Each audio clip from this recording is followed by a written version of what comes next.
Welcome to Travel Around the Block. Join Joel, Mike, and their guests as they explore how Web3 and AI are reshaping the way we journey, invest, and connect across the globe. This episode is sponsored by Lumo. Powered by AI, Lumo makes it possible for travelers and travel managers to predict, avoid, and manage flight disruptions. We're your hosts, Joel and Mike, and today we have an amazing guest, a true trailblazer in the travel industry, Karen Hutchings.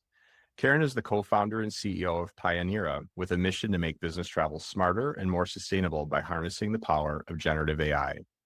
Prior to Pioneera, Karen spent over a decade as the global head of travel, meetings, and events at EY. During her time at EY, she pioneered groundbreaking tools like the Sustainable Travel Approval Tool, which revolutionized travel practices and helped organizations reduce their carbon footprint. She also held senior global travel leadership roles at AIG, Citi, and Merrill Lynch, building a strong reputation for driving strategic change and operational excellence. Named BTN's Travel Manager of the Year twice, inducted into the Business Travel Hall of Fame, and honored with a Lifetime Achievement Award by GBTA Winnet, Karen has been celebrated as one of the industry's most influential figures.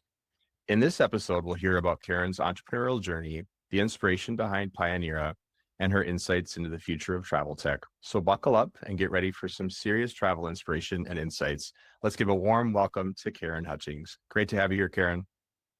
Thank you. I love this whole description around travel around the block. I think from that description that you've just given from me, I'm safe to say I've been around the block a few times as well.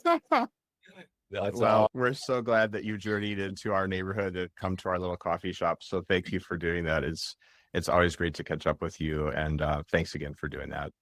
Karen, a lot of people in our audience probably already know you quite well as a trailblazer in business travel management from your time at I and Elsewhere. And as I just mentioned, your team was frequently recognized for innovating. And I wondered if you could just tell us a bit more about your journey for those who might be slightly less familiar. How did your career evolve, and what's your background in general, if you don't mind, just to get to know you better? Sure, yes. So at a very, very young age, having been brought up in the country, in the county of Devon in the UK, I knew that I wanted to see the world. And so I designed my whole education around how was I going to be able to do that. And so I studied bilingual travel and tourism. And at that time, that was really before the business travel agencies were that big, in fairness. But I ended up then in my first job after graduating from that and working for an airline. The funny thing about that was, though, that I actually started off in finance, which is pretty random for anybody that knows me, because I'm not the most detail-orientated person in the world. But what I realized, though, was, and I've always had a competitive streak, Swiss Air at that time was considered the best airlines out there. And so I thought, well, that's the airline I'm going to work for. And the only job they had available was a finance clerk. And so that's where I started. But I have to say, though, the one thing about Swiss Air was very much around service. And I think that's where I learned a lot about the delivery to customers and about how you actually serve clients or travelers or whoever it may be. And it really taught me an ethos of being optimal in that type of space. So I ended up staying there probably much longer than I should have done, but it was just such a fantastic company where, of course, I got to see the world because of my airline concessions that I had, which made it quite difficult to leave from the concessions side, but also the fact that it was the first job and I was there for 13 years.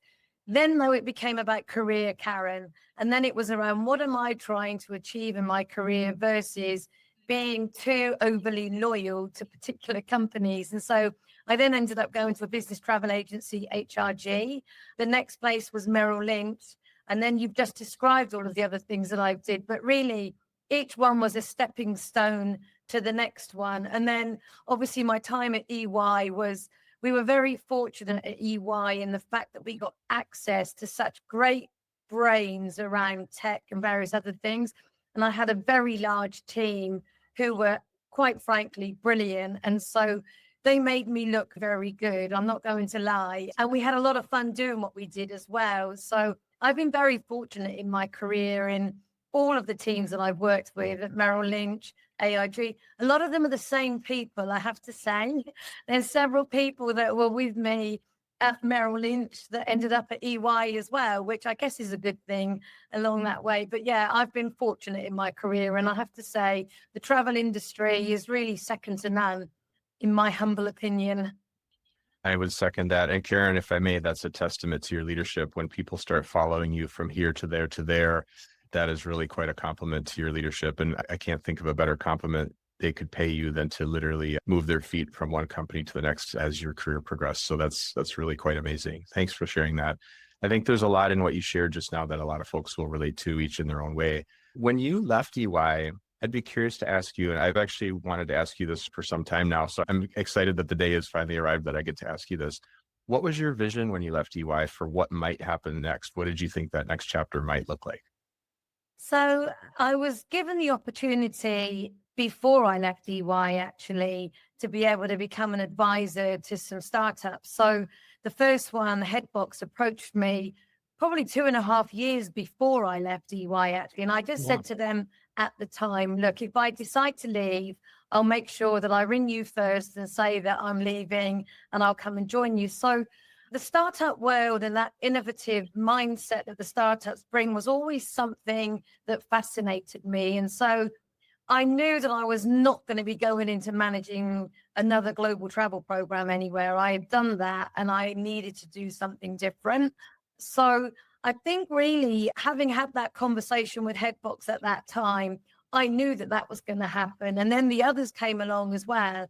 And it just seemed like a natural way for me to go. I took 3 months off actually to go traveling. I just needed to take a big, deep breath, I think, because I think when you've been managing a large team, a large program, plus as well going through what was the potential split of audit and consulting, which took up a year of my time setting up at the time 2 structures, which then was not used. I think I just needed to take a step back and just take a break, really. So I certainly spoke to Headbox, though, and said to them, look, I'd love to come and be on your board and be an advisor. And then at that time, Badge also came forward, Clarisight and Silverdor. So I was very fortunate, and it really gave me a complete variety. None of them are competitors to each other.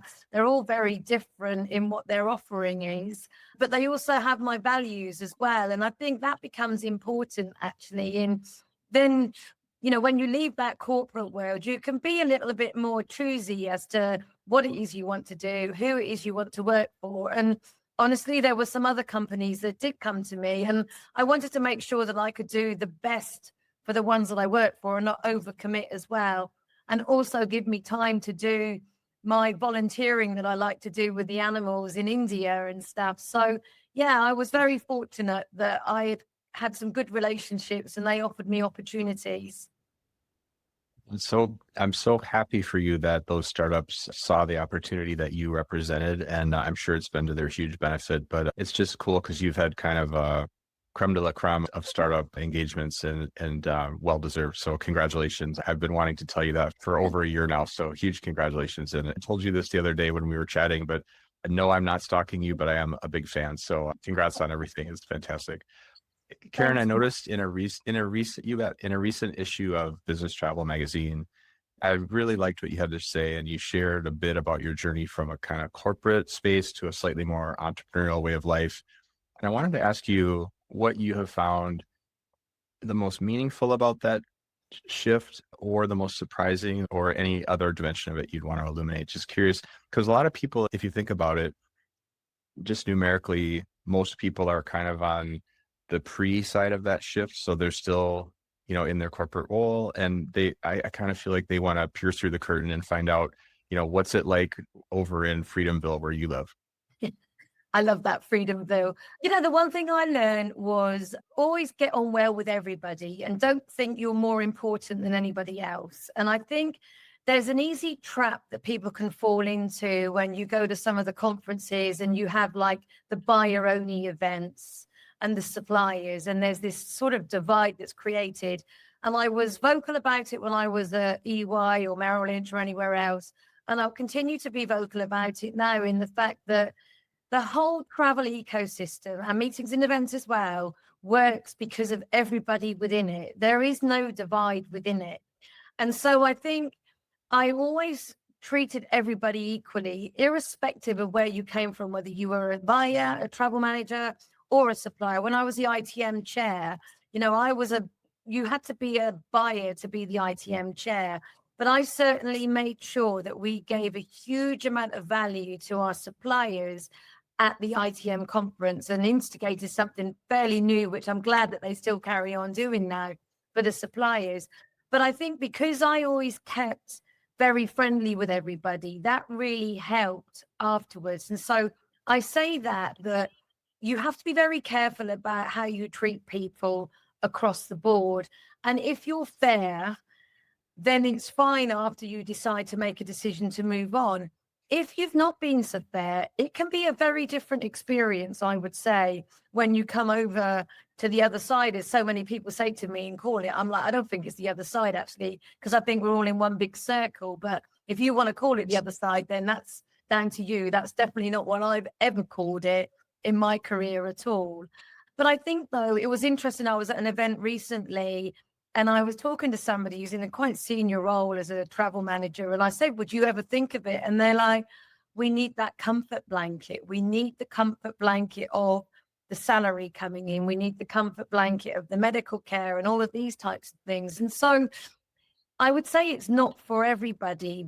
I think, though, if you've kept your relationships and you have kept your network strong, then you will have opportunities afterwards. And that's the most important thing. And so, at the minute, I'm ringing up CEOs of different companies and I'm getting time because I think I've always given them time. And so now I'm getting it back as well. And I think you reap what you sow. You really do. Now, you can always change. If you've not been that person, you can always change. But I think, though, offering to present to account management teams, offering to present to sales teams, giving them a different perspective of what it's like to run a travel meetings and events program in a corporation, which then can help, whether it be account management teams in travel agencies, airlines, hotels, ground transport, whatever it is, can add value. And I think then, if you decide to take a leap of faith and do something different, you've still got lots of strong relationships that you can call on for advice and help. So I'm not sure exactly where I picked this up from, but there's a phrase that really resonated with me. It kind of came back as we were talking about this. It is your net worth is your network. So as you grow in your professional career, you maintain those relationships because they might come around and be very beneficial to you later. And that's it. I remember when we were at EY and I said, I was very open that we will work with startups. I was very out there. And Ian at the time, who was the global head of innovation and tech, we had to spend a lot of time meeting with people. We really did. We both learned an awful lot from that, from a startup, but also people are all just trying to make things better and different and advance and innovate. Why would you not want to embrace people that are trying to do that in an industry which arguably has been built on archaic systems and tech that needs to move forward?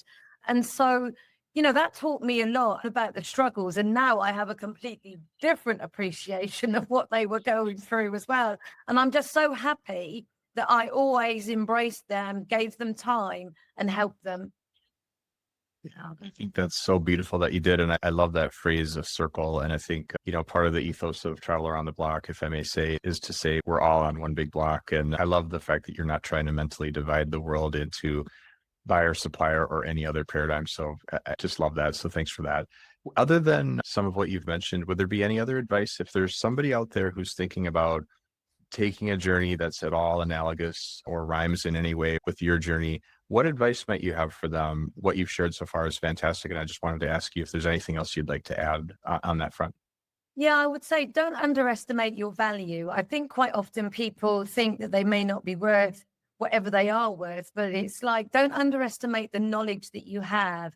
Everybody has different experiences, and it's just making sure that you use that and share that. There's a few people that have spoken to me actually because they've embarked on something similar or they're thinking about it. And I just say to all of them, just make sure you've got your network and you've got a big network.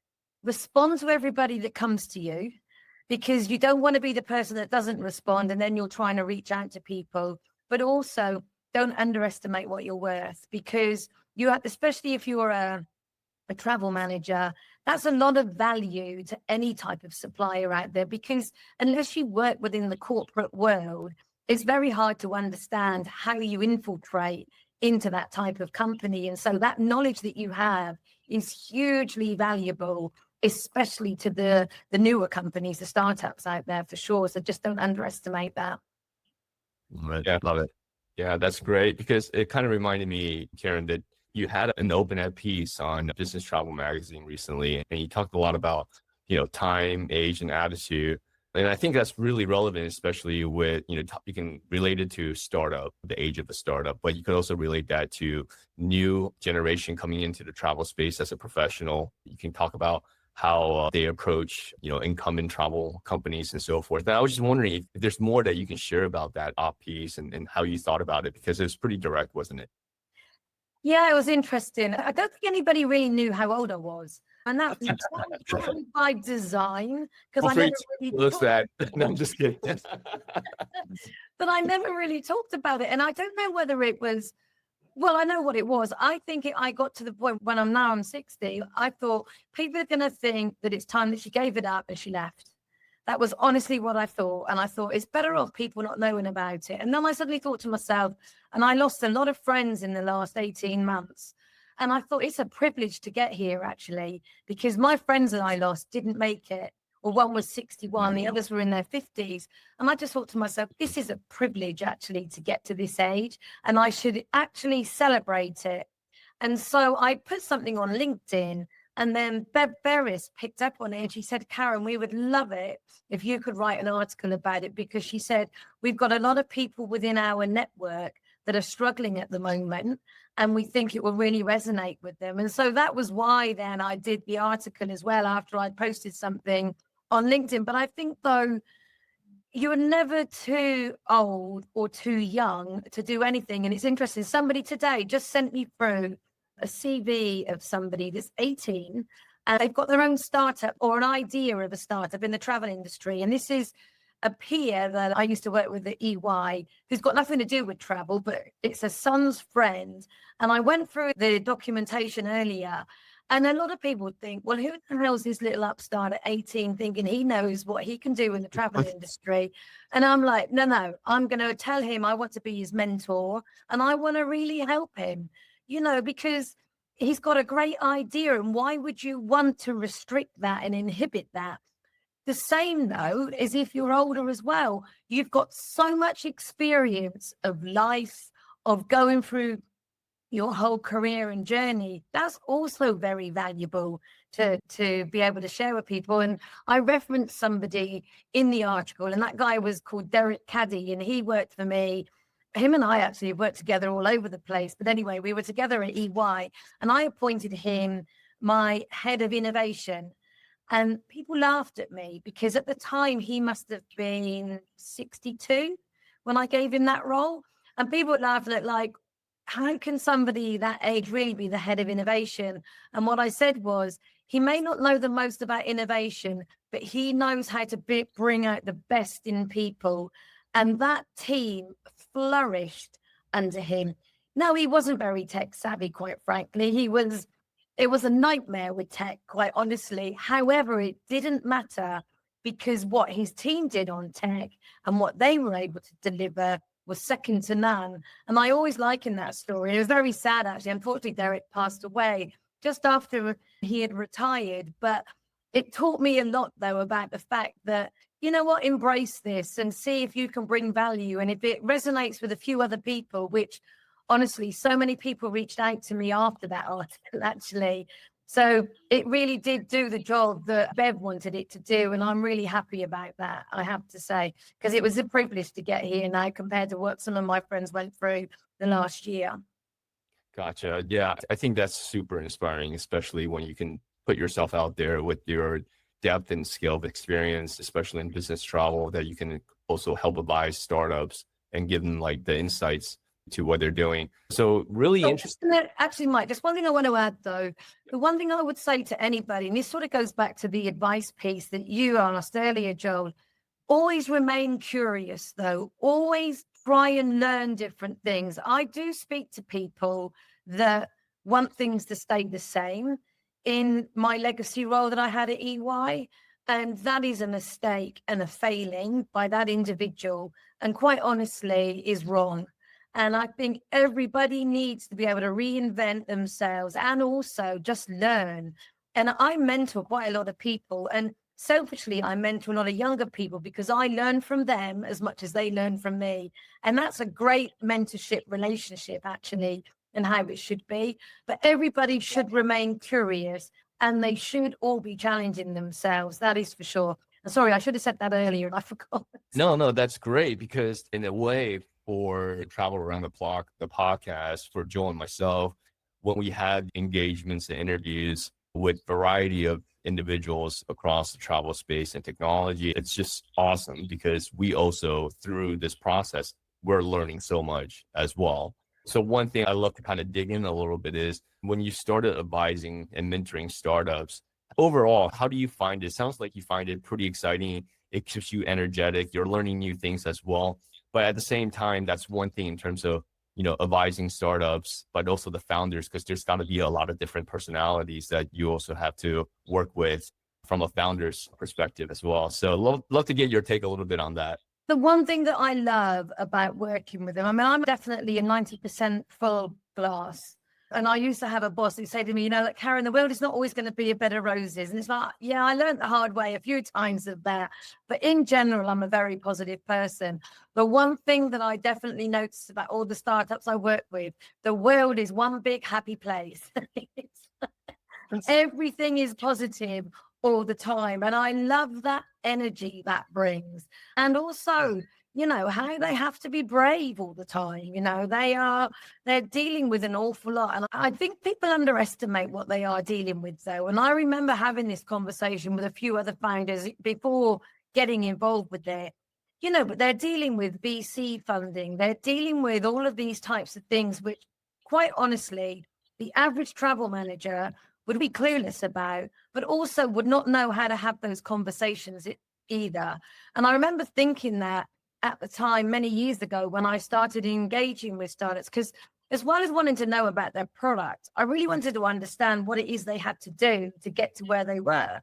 And that's when you start to understand all the funding challenges, and then you start to understand the pressure that they get put on by their investors to deliver. And it struck me that they are running the equivalent of EY, but it's just much, much, much, much smaller. But still, they need to be the CFO. They need to be the CPO. They need to be the marketing, the sales. They need to be everything. And I think that gave me, then starting to work more closely with them, a much stronger appreciation of that as well. And of course, now where I am, I'm right smack bang in the middle of all of that. Right. That's exactly what I was getting at, is thinking, if I take your career trajectory into chunks, having the corporate structure, moving into advising startups, and then now having your own startup as a co-founder, which we'll talk a lot more about as well. Really interesting to see that progression, but I'm also going to fair assumption to say that has created a really nice base to put you into that co-founder position, if you will, because you're able to take all of that experience and hopefully navigate it without being too blindsided on a lot of the things that some founders would be blindsided on. I would say so. I mean, people would think it's been a deliberate journey, and I wouldn't like to give credit to the fact that it's a deliberate journey. It just seemed to happen that way. I mean, I was always, even when I was at Swiss, there was a norm of how things needed to be done.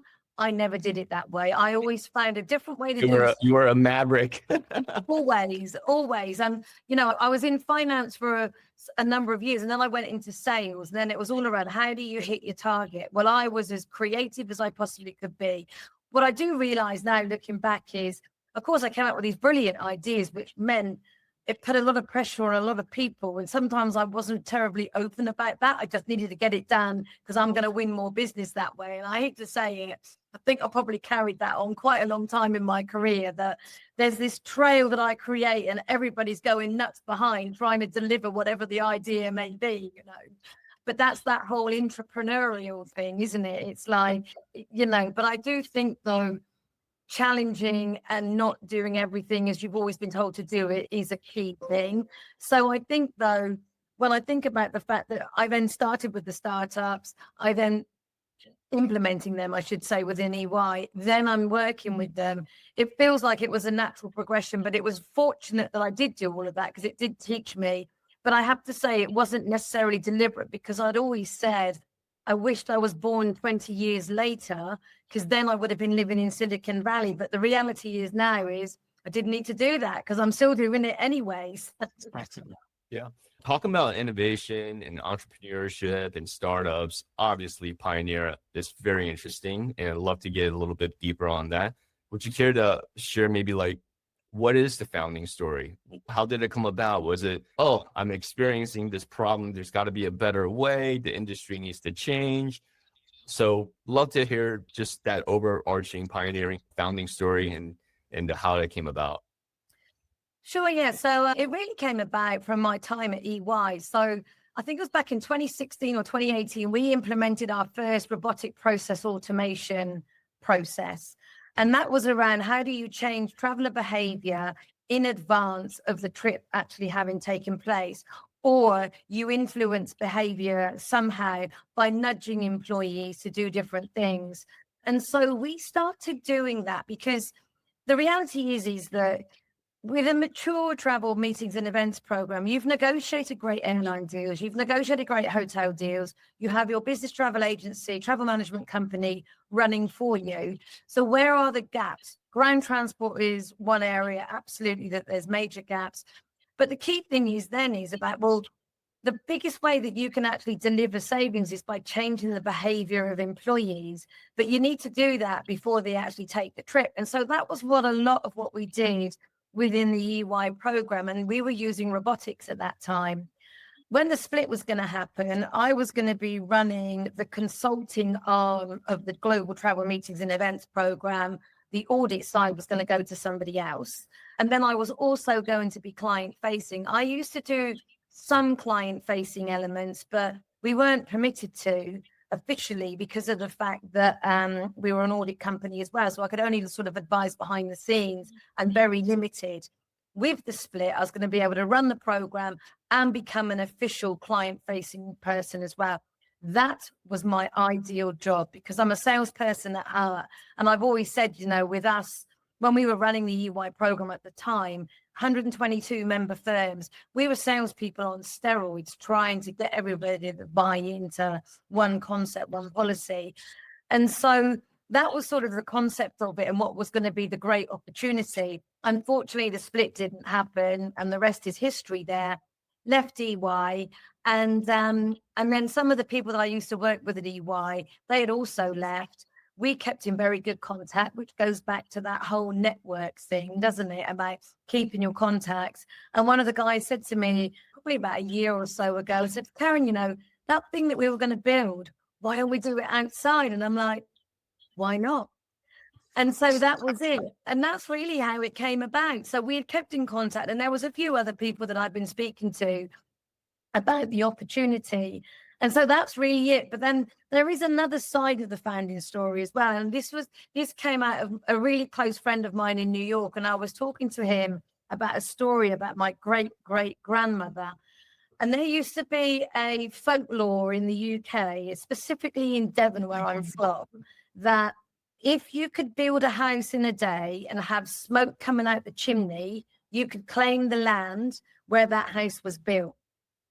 And my great-great-great-grandmother was the first female to do that. And she actually did that. And she was called a pioneer in her. And so it sort of seemed natural when I was researching whatever domains I could get and names that I wanted, because we were like looking at, we don't want it to be an English word. Can it be Greek? Can it be Italian? Something like that. And this is where Pioneera came up. And so it sort of linked into that as well. And that house still stands in Devon now. It's a little bit bigger and better and a bit more robust than what she managed to build, but it's still there. I love that because there's always, for some reason, I'm curious how the startups, the founders, they named the startups. So having that backstory for Pioneera, that's great because then it's easy to be like, kind of relate to it. So with Pioneera, there's some interesting news that you guys have some developments as well. I was wondering if you'd be happy to share that with us and with the audience. Sure, yeah. I mean, we're at the start of our journey for sure. We're part of a venture studio. Kessie Bratko, she's the co-founder with me. So she was from BCD Travel. She worked at BCD Travel for a very long time. And she actually set up their Life Sciences Center of Excellence and also headed up the global client group. So she has a deep knowledge of client base there, but also just running major multinational programs. And her and I actually worked together when I lived in New York at Merrill Lynch. So we've known each other for over 20 years. So when this started, it was only natural that I was going to give her a call because she'd left BCD a few years back and was doing her own consulting thing, actually. And I just said to her, do you fancy doing something completely different? And she decided she wanted to come on this journey with me. So, we've had a couple of client workshops already now. We've got our proof of concept build. And it's wonderful in the fact that we know we're fixing something that's not out there. I think, there are elements that may be done by travel management companies and other companies out there, but just not in the same way that we're doing it. And the key thing for us, though, is to influence the behavior before it's taken place so that you can really deliver the value from it. And so we split what we do into 4 key pillars. One of them is cost savings, cost avoidance. The other one is around how you support a company's sustainability initiatives. The third one is around employee engagement, well-being. And then the final one is around the process efficiencies of the actual travel team. And we basically use a mixture of RPA and agentic AI to actually do this. And so the idea is that you have the travel meetings and events team of a client, a corporate, and then you have our AI agent team, which actually supplements that team. And so what we put together all charts for these individuals as well, given them job descriptions too. So we'll have one AI agent, which will focus on sustainability. So everything that they're looking at is how they deliver the value to reduce carbon emissions. So it could be around nudging to stop people taking day trips. It could be about pushing people to go on rail instead of air. It could be challenging the number of people that go to the same meeting if it's against the same cost center, date, destination, as an example. Then we have the cost savings, ultimately a link to, we do an assessment of historic data and can identify gaps that there are in violations of policy. And then they become potential nudges agreed with the travel team, and then they get nudged. And so there'll be another agent that will be the cost savings or cost avoidance initiatives. The other one with the employee engagement could be around the perks that people negotiate. There's a lot of added value negotiated by the travel team, but the biggest challenge they always have is how do they get the message out when they've negotiated a status upgrade with an airline or bonus points with a hotel chain. And so what we can do here then is actually send a nudge to the employee. They book on that particular airline. We let them know that this has been negotiated and send them the link to register to be able to take advantage of it. Raises the profile of the travel team then for sure, because one of the biggest things that I certainly had when I was at EY and other companies as well is you're not able to blanket communicate out there. And so this way then it's targeted. What I should also add as well is rather than just having it on email, we've integrated with Teams and we've integrated with Slack as well, because the uptake is much greater and the response rate is much more when it's pinged on Teams versus if it's just an email, because everybody just seems to get so many emails. And then the final one is around just some of the manual work that the travel team do and taking that away and actually using the agents to be able to do that as well. And so, then you may have the process efficiency AI agent then. And so we write up their job descriptions. And then where it becomes interesting though, and which is what fascinates me, and speaking to our product guy who's been building out the tool for us as it stands. I mean, I feel like I'm learning another language, quite honestly. Tech talk. I need to bring it back down to basics for my basic brain. I'm not going to lie. But what's fascinating though then is as these agents start to ingest more data, then they come up with their own ideas. So they're going to assess data and then they're going to come up and say, well, have you thought about this? And so then we can come up with a list to discuss with the travel team and say, right, these are the trends that we're now seeing that we hadn't identified before. Could be going to a new route they've not gone to, whatever it may be. And then we can agree to say, right, we're not going to nudge on these items going forward as well. And so it delivers value in new ways outside of negotiating on the contracts, but it also highlights the travel team, because I think sometimes some travel teams actually aren't in the forefront in their organizations. Not everybody, but there are some that struggle with raising their profile. Well, if you're negotiating these great deals that makes employees happy, that's a good thing for anybody to be able to promote out there. Yeah, no, that's awesome. Absolutely. And I'm kind of thinking from an implementation perspective, or even let's say if you're doing a proof of concept with a business, what would be some of the top, let's say, success metrics that you would say once this is implemented within 3 months, you should see X, Y, and Z? Yeah, so I mean, you should ultimately see savings for sure. So, if you've got city caps in place and people are booking over the city cap on hotels, people are going to be nudged to say, you need to rebook your hotel. We can do assessment of all the data to demonstrate if somebody had a nudge, did they act on it? So we were very clear on our dashboards is we're not going to encroach on any of the data aggregators or of any of the TMCs and the data they produce. The only data we're going to produce is as it relates to the nudges that we've sent out. And so then our dashboards will only be showing the success of what Pioneera has delivered. And it could be the number of nudges that we sent and how many were responded to and what was the impact of that change and what savings were delivered. It could be a reduction in the CO2 because people are going by rail much more. It could be the uptake of how many people registered for the status upgrade with a particular airline, which the airlines track themselves. Or it could be that whatever manual work that was done before, how that's been taken away now from the travel team or what they were doing and what they've been able to do instead, and then elevate their roles as well. We had a great example of VIP travelers. So there's a note that gets sent to the account directors of the hotel chains for VIP travelers. The travel team were taking a report on the Monday to have a look to see who was traveling at the VIPs, which hotels they were going to then send the note out. If a reservation was made on a Tuesday, but travel on Wednesday, Thursday, Friday that week, it was missed. So we're not relying on that. We just look at the name and then we will highlight if the name is a VIP traveler, then we know that there's a notification needs to be sent. We take a look to see which hotel chain it is, and then we would just send it out to the account director immediately, and then nobody's missed. So that means then, though, again, that elevates the role of the team because they're taking away that mundane type work they were doing to be able to do more strategic initiatives, but also those travelers are being looked after better as well because nobody gets missed and that's just one of many examples of things that we see. Gotcha. So Pioneera, your agents, you're touching the travel agents themselves, you're supporting them kind of like a co-pilot approach.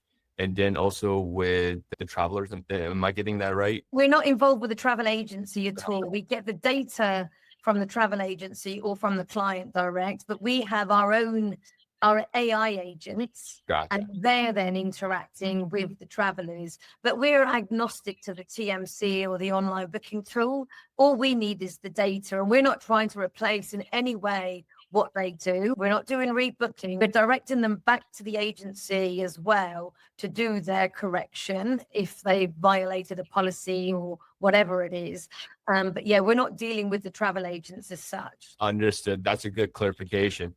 So essentially, you have the data to be able to provide the nudge to the traveler, and the behavioral nudge hopefully is impacting cost savings, it's impacting sustainable travel, and so forth. So 2 core areas: sustainability, cost of travel. What is there a future vision for Pioneera? Other areas that you guys will be focused on or nudging on? Where do you see the industry where Pioneera moving towards in the next few years?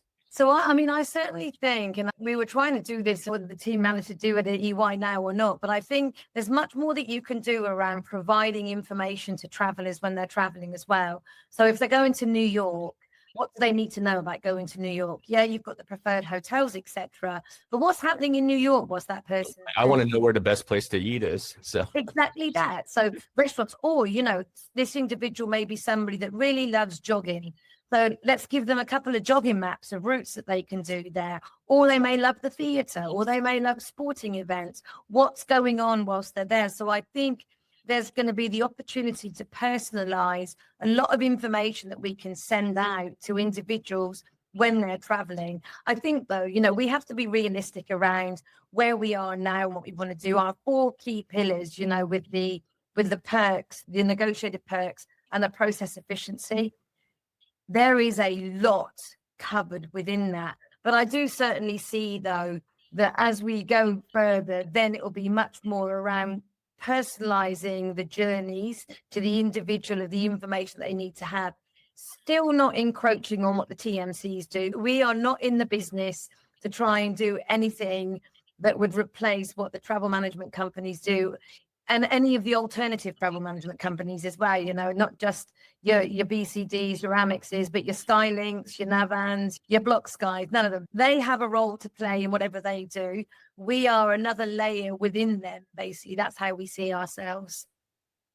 I love how, Karen, you're positioning that so well, because it makes it very clear that you're a part of an ecosystem instead of saying something that might create barriers or resistance. So I think being a good partner is definitely going to help you for sure. I was curious, in terms of influencing traveler behavior, I feel like the industry has focused on compliance for a long time, and that word gets thrown around kind of ad nauseum. And I just wonder, from your perspective, is compliance the right term, or is there a better framework for, if you're trying to nudge, to use your word, if you're trying to nudge a traveler, are we in the realm of psychology, or are we in the realm of policy? Like, what is the key to a successful nudge, would be maybe one way to ask it. We call it behavior analytics. It's the behavior of what somebody's doing. And it was interesting because when we implemented it in my previous organization, the emails were coming from me. No, they weren't physically coming from me, but my name was at the bottom of them. So I used to get all the queries back. And what was really surprising is that often EAs were making decisions for the travelers, and the travelers didn't even know. And so as soon as they were then having something pointed out to them, they're like, well, of course I'll rebook. I didn't even know that I was staying over the cap, or whatever it may have been. And I think there is an element of that this is almost like an education. And so we almost see, who actually reads a 25-page travel policy. That ain't me, that is for sure. Short and sweet is my ethos. And so we almost say, you know what? The guidelines are the guidelines, and then we become the educators of that almost, because there's a churn of staff as well. Yes, you have the people that have been there for however many years they've been there, but there's always new employees coming. And then also old habits creep back in as well from people that have been there for a while. And so, yeah, I agree with you. Compliance is dead as a word. And I think if we talk about compliance and try and attract people to the industry, they're just going to disappear. Who the hell wants to work for an industry that talks about compliance, quite frankly?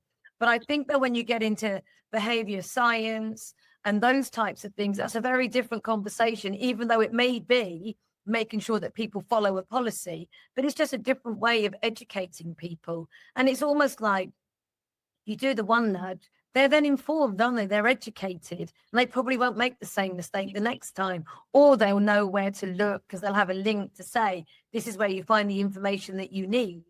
So that's the thinking behind it. And I think that's going to resonate a lot with really everyone in the industry, but especially if you think of newer entrants to the industry, I think that'll increasingly resonate more and more. And basically the view you're espousing, I think, will become, in a matter of time, almost like the only way one can look at that. I think the old paradigm, so to speak, about that will probably kind of give way. In general, how do you feel about the state of the industry these days? If you take a step kind of way back, there's almost nobody on planet Earth who has kind of looked at the industry from quite as many chairs as you. I'm just curious, how do you see it these days? Are you optimistic or how do you see it? Yeah, I mean, my glass is always pretty full. So I'm over the optimist, I have to say.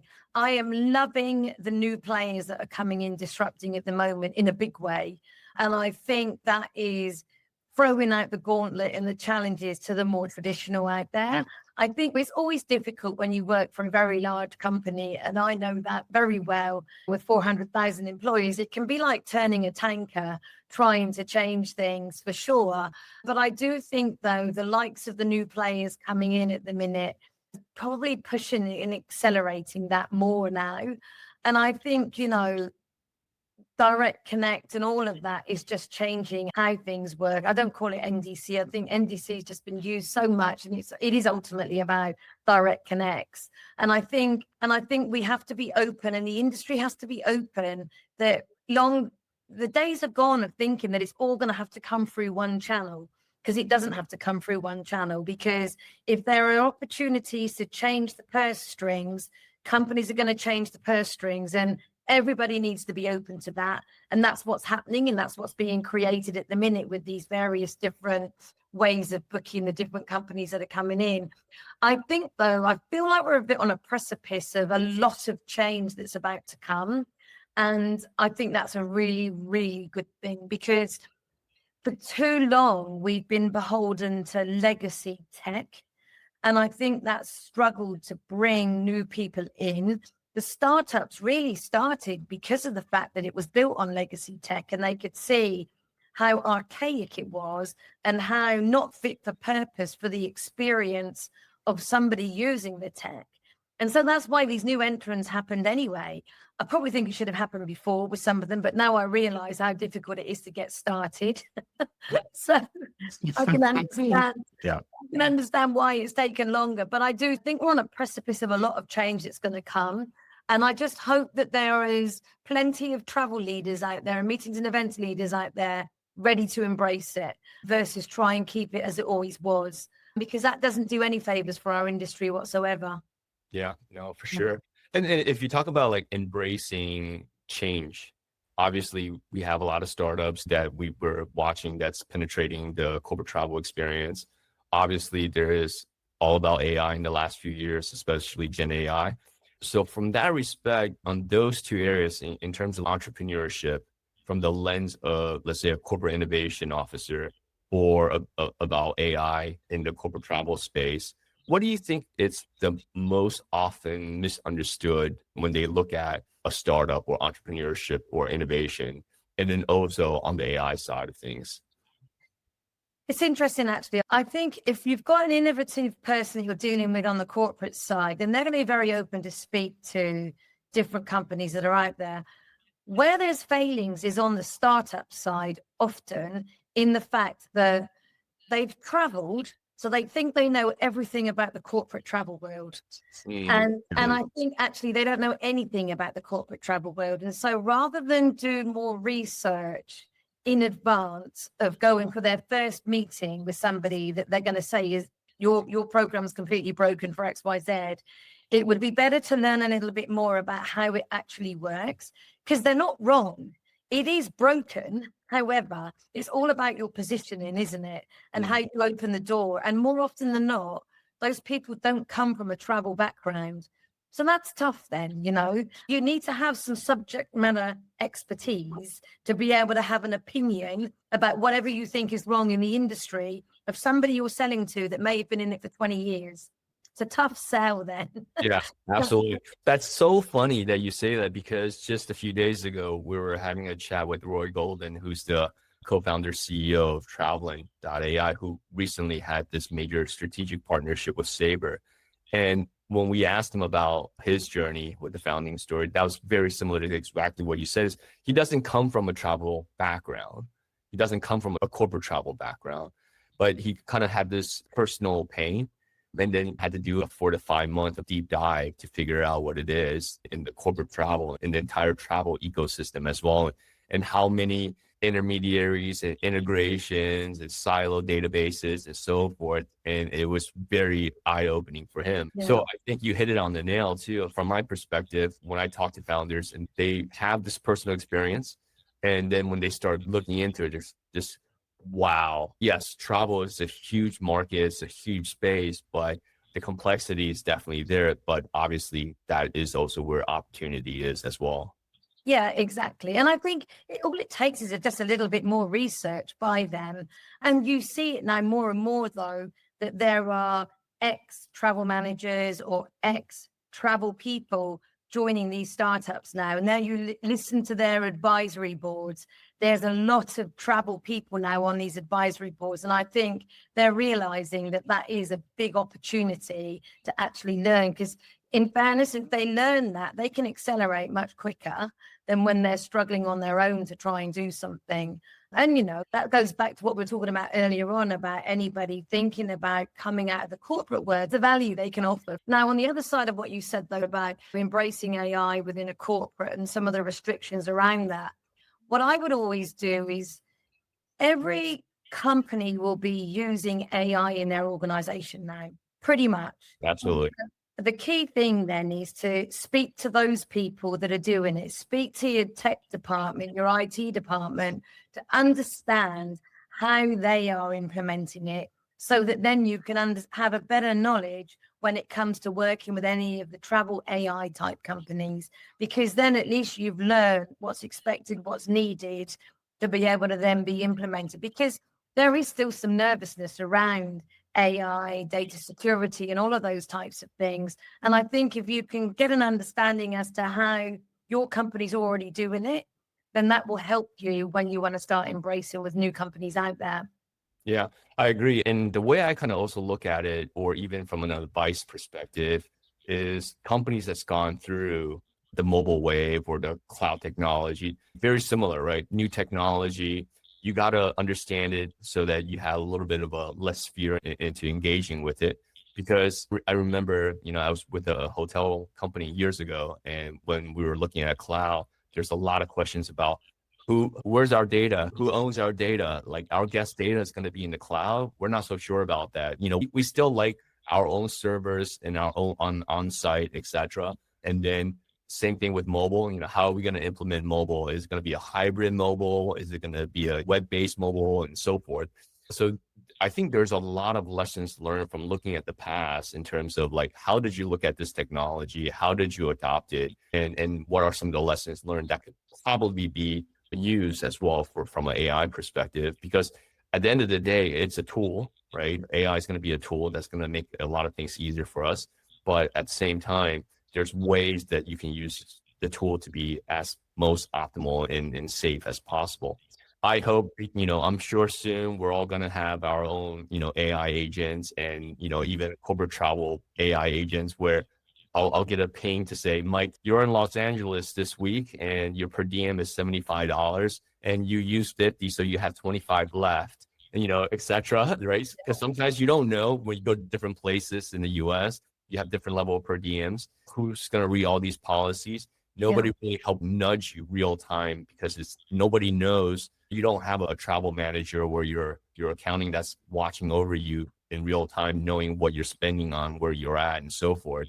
So I think that's going to make a lot of people's life easier, because it's a lot of time savings as well, right? Yeah. And the friction that comes with it. So that's Maybe really, that'll be our development. It'll become voice nudges. so that's great, because you're leading me to the next question, because I'm all about what the roadmap looks like. Where I'm sure there's some things that you might want to play close to the chest and you might not want to socialize right away. But is there anything you can share in terms of, like, the future of Pioneera? Where are you thinking of taking it? What products can people expect? So anything you could share, I'd be really interested to learn. Oh gosh. I mean, I think we're still in our infancy now, in developing where we are. What's interesting is, as we talk to more customers, we certainly hear from them the art of the possible of what they need. But I do think, though, that everything will be turned into voice in somehow. The idea of pinging somebody with a message, I think that's going to go.